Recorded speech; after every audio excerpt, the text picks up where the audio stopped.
Bienvenidos, bienvenidas, queridos amigos y amigas de Cinefilia.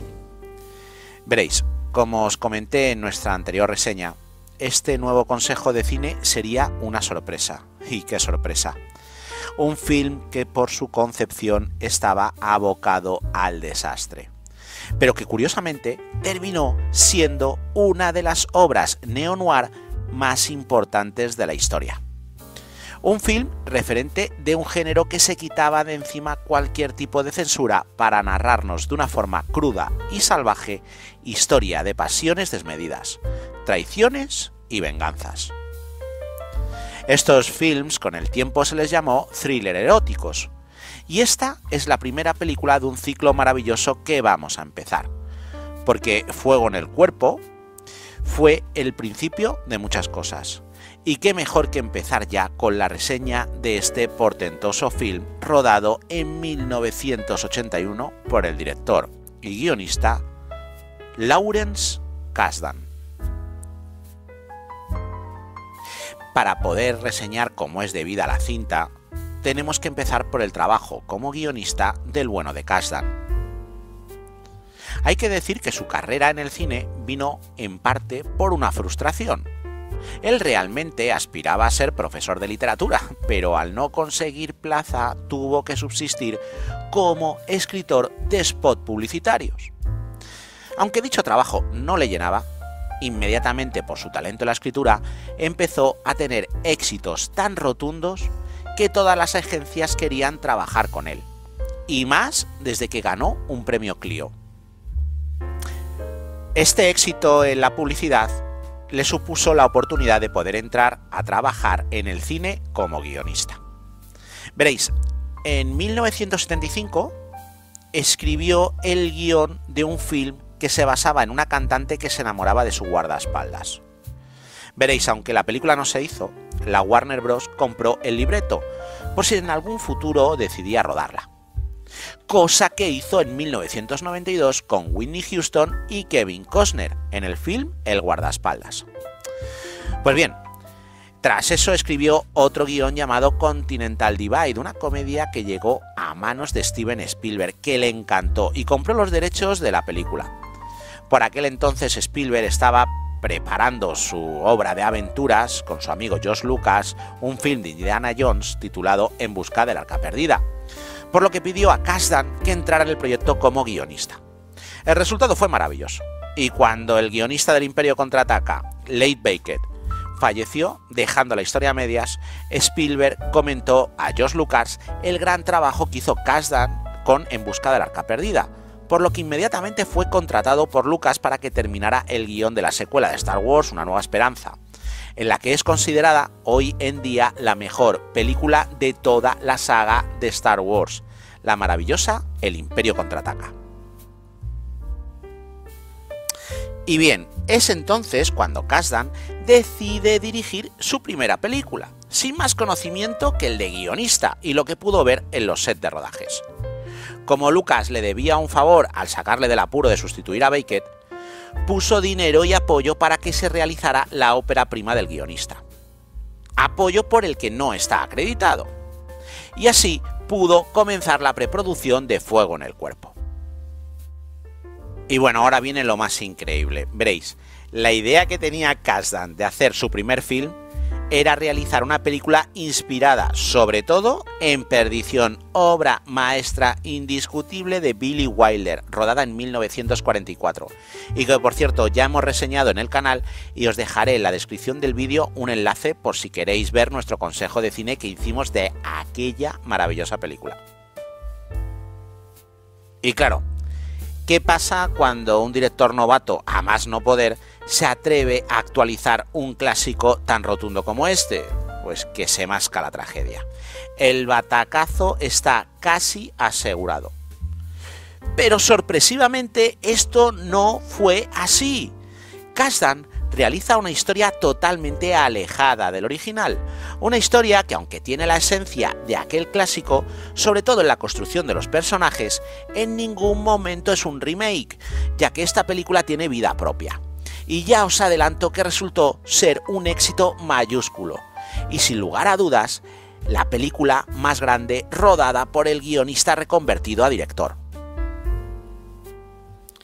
Y ahora, si os parece bien, vamos a comentar un poco de la trama.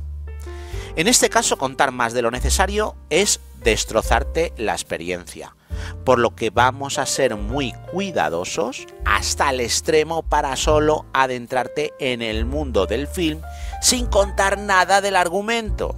Argumento que luego vamos a desgranar, pero de una manera técnica, así que tranquilos.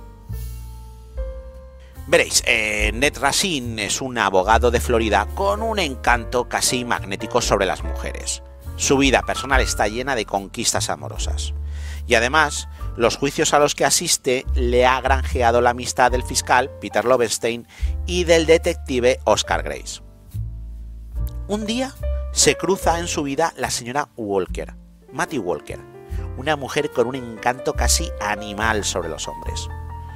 Pronto ambos van a iniciar un romance bajo la amenaza del celosísimo señor Walker, con lo que deciden poner remedio a ese triángulo amoroso y continuar con su relación clandestina.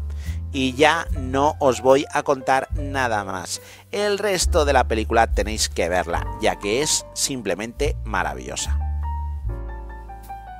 Y ahora creo que tengo que dejar claras algunas cosas, veréis.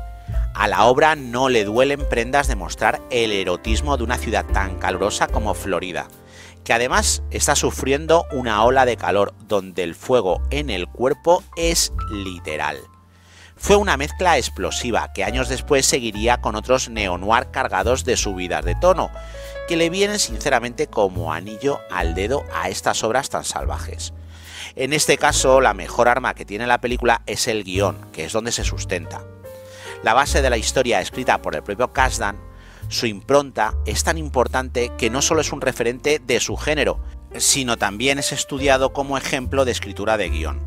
La técnica del trabajo en esta película es tan impactante que, por ejemplo, en el archifamoso manual del guionista de Sitfield le pone varias veces como ejemplo. Y es que hay que decir que la historia es un prodigio que empata con aquella obra maestra escrita por Raymond Chandler y Billy Wilder. Veréis, es de esas tramas clásicas donde el espectador va avanzando según los acontecimientos van sucediendo. Nosotros entendemos lo que sabe el protagonista y no más. No son de esas obras en las que los espectadores van un paso más avanzado que el investigador, creando esa tensión por el conocimiento de los acontecimientos. No. Aquí la tensión se crea poco a poco. La película muta de una obra erótica a un noir. Su primera parte podría encajarse con obras del tipo de Emmanuel, de 1974. No en vano se pensó en Sylvia Kristel para el papel protagonista. Y la idea original era muchísimo más dura, dejando bastante metraje de alto voltaje en la mesa de edición, ya que se pensó que no aportaba nada a la trama. Y después de esa primera hora, el film transmuta a un noir típico. Veréis, para las personas que saben un poco de guión, ven la gloria que tiene este trabajo. La maestría narrativa de Kasdan hace que una trama compleja como pocas se convierta en un film totalmente accesible al espectador. Y eso lo consigue gracias al diálogo que nos va guiando de una forma magistral en el uso de la anagnórisis. La anagnórisis es ese diálogo que hace un personaje para descubrir la figura de otro, y que muchas veces se hace de una forma tan burda que hasta el espectador se da cuenta. Pero aquí no. Aquí entra de una forma orgánica, siendo alguno de estos simplemente un ejemplo de su uso, como es el momento en el muelle entre Ned y Lovenstein. Y el monólogo de este último, que es uno de esos diálogos dignos de estudio. Y bueno, aunque la película venía de la mano de uno de los mejores guionistas del momento, el que fuera obra de un total neófito en la dirección hacía de la posibilidad de desastre algo totalmente factible. Pero Alan Ladd Jr., que tenía un olfato brutal para las grandes películas, junto con el apoyo en la sombra de George Lucas, consiguieron levantar un presupuesto nada desdeñable de $9 millones. Ese dinero les permitió contratar quizá a uno de los mejores músicos de aquel momento, El grandísimo John Barry, sí, el creador de bandas sonoras originales tan memorables como Bailando con Lobos, Cowboy de Medianoche y sobre todo la inconmensurable Memorias de África. Aquí crea una melodía jazz de corte suave que va como anillo al dedo. Su música te guía por los vericuetos de los personajes, en un torbellino de pasiones que, bueno, no puedo avanzarte más porque, como te he dicho, nunca hago spoiler, pero créeme que acompaña perfectamente a todo lo narrado en la cinta. Para el reparto, el papel masculino se pensó en Christopher Reeve, pero este declinó la oferta. Por cierto, tiempo después declaró que se había arrepentido de no haberla aceptado. También pensaron en Jeff Goldblum, pero al final fue a parar a William Hurt, que siempre cumple. Y en este film está fabuloso de principio a fin, creando un personaje totalmente creíble, que junto con el resto del reparto masculino en el que nos encontramos a un jovencísimo Ted Danson y a J.A. Preston, que están sobresalientes en todo momento, crean una terna maravillosa, al que hay que sumar el marido ausente, interpretado por uno de los mejores secundarios de la historia del cine, el portentoso Richard Crenna. Pero si hay un papel que ha trascendido el tiempo y la lanzó directamente al estrellato, ese es el papel del personaje femenino de Mattie Walker, interpretado por una descomunal Kathleen Turner, que por cierto aquí interpreta su primer papel en el cine. ¿Y qué papel? Un personaje complejo como pocos, de unas secuencias duras como pocas, y con un peso en la historia en el que una novata puede naufragar, pero Turner sale airosa, en uno de los que hoy en día sigue siendo uno de sus mejores papeles de la historia de esta actriz. Y bueno, poco más podemos decir para empujarte a ver esta película. Una obra única y irrepetible, que nace de un clásico para convertirse en otro, una de las mejores óperas primas de la historia del cine y una joya de este arte. Por cierto, quiero decirte un par de cosas. La primera es que si te gustan mis reseñas, si crees que te entretengo y a la misma vez te hago recordar buen cine que conoces o directamente te hago reconocer obras nuevas, ¿por qué no te suscribes? Verás, todas las semanas subimos 2 vídeos. Seguro que algunas de las películas no son para ti, pero otras van a ser de esas obras que van a encajar contigo y quizá no las conocías. Y claro, si le has dado al botón y a la campanita de YouTube, pues te lo va a recomendar y luego tú decides si verlo o no, y así vas a estar siempre al día de lo que vamos subiendo. Y por último, ¿te ha gustado esta reseña? Pues por favor regálame un like porque me hace muy feliz. Y oye, dale ahora, que luego se te olvida. Y bueno, antes de cerrar este vídeo, quiero recordarte que durante estas semanas vamos a reseñar thrillers eróticos que fueron un antes y un después. Pero para poder empezar con la siguiente reseña, antes tengo que terminar esta. Y como jamás me marcho sin desearte 2 cosas, pues nada, lo primero que quiero es que seas muy feliz, o por lo menos lo intentes, que bueno, es difícil en los tiempos que estamos, pero se puede conseguir. Y la otra, que no es menos importante, es que vivas el cine.